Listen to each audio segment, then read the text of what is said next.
Good morning, কেমন আছেন সবাই? সকাল সকাল আপনাদের সাথে বকবক করার জন্য চলে এসেছি।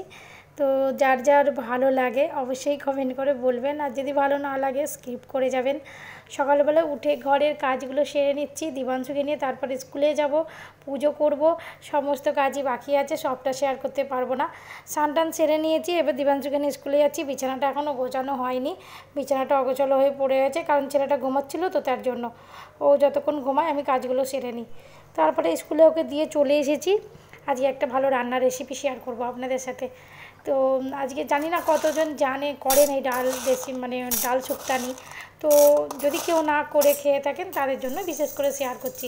মটর ডাল দিয়ে নিয়েছি, আর ওখানে সবজিটা তো দেখালাম, করলা ছিল, ডাঁটা ছিল, সজনে ডাঁটা, পেঁপে ছিল, আর ছিল ঝিঙে। এখানে একটুখানি পাঁচফোড়ন আর সর্ষেটাকে হালকা ভেজে নিয়েছি। তারপরে ওদিকে আমি মানে উচ্ছেটা আগে একটুখানি ভালো করে ভেজে নিচ্ছি, আর ডালটা একটুখানি সেদ্ধ করতে দিয়ে দিয়েছি। পেঁপেগুলো একটু মোটামোটাই কেটেছি যাতে গলে না যায়, তো কখনো কখনো পেঁপেগুলো অনেক গলে যায়, তো সেই কারণে। তো যাই হোক, পেঁপেটাও হালকা ভেজে নিয়েছি, আর একটু যেটুকু তেল ছিল ওই ডাঁটা আর ঝিঙেটা একটুখানি নাড়াচাড়া করে নিচ্ছি। আর এবার ডালটা যেহেতু এখানে আমার ফুটে গেছে, এই ডালটার মধ্যে ফুটে গেছে, এই ডালটার মধ্যে আমি এখন ওই পেঁপেটা আর উচ্ছেটা দিয়ে দিলাম, দিয়ে হলুদ দিয়ে দিলাম, খানিকক্ষণ ফুটিয়ে নিলাম। তারপরে আমি খানিকক্ষণ ফোটানোর পরে তারপর দিলাম তোমার ডাঁটাটা আর ঝিঙেটা। এই ডাল শুক্তানিটা না ভীষণ ভালো লাগে এই গরমের দিনে। যদি ডাল শুক্তানি দিয়ে ভাত খান, অনেকটা দেখবেন শরীর বা সুস্থ থাকবে, ভালো থাকবে।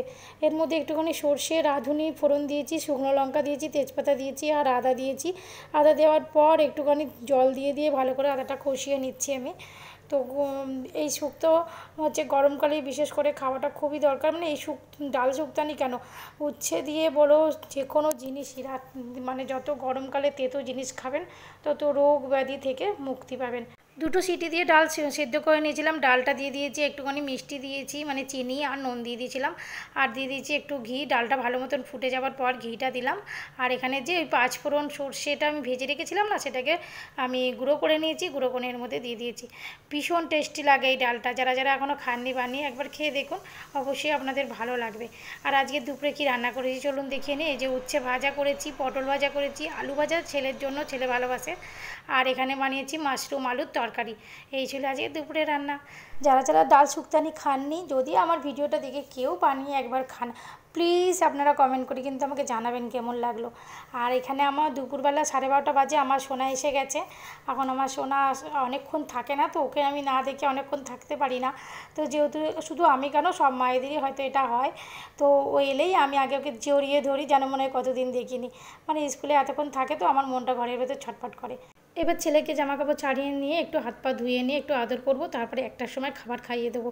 আর আপনাদের সাথে আমি বড় ভিডিও শেয়ার করতে পারছি না, কারণ হচ্ছে আমার ফোনটা যেহেতু অনেক পুরনো হয়ে গেছে, আমার ফোনটা আমার আর সাথ দিচ্ছে না। ফোন গ্যালারি সবসময় ফুল হয়ে থাকে, একদম স্টোরেজ ফুল হয়ে থাকে, তার জন্য ভীষণ প্রবলেম হয়, বেশি ভিডিও বানাতে পারি না। তাই চেষ্টা করি যাতে ভিডিও বন্ধ না দিতে পারি, তাই একটু একটু করেই আমি ভিডিও শেয়ার করছি। আপনারা প্লিজ আমার সাথে থাকবেন, পাশে থাকবেন, আর আমার ভিডিও ভালো লাগলে লাইক করবেন, কমেন্ট করবেন। টাটা।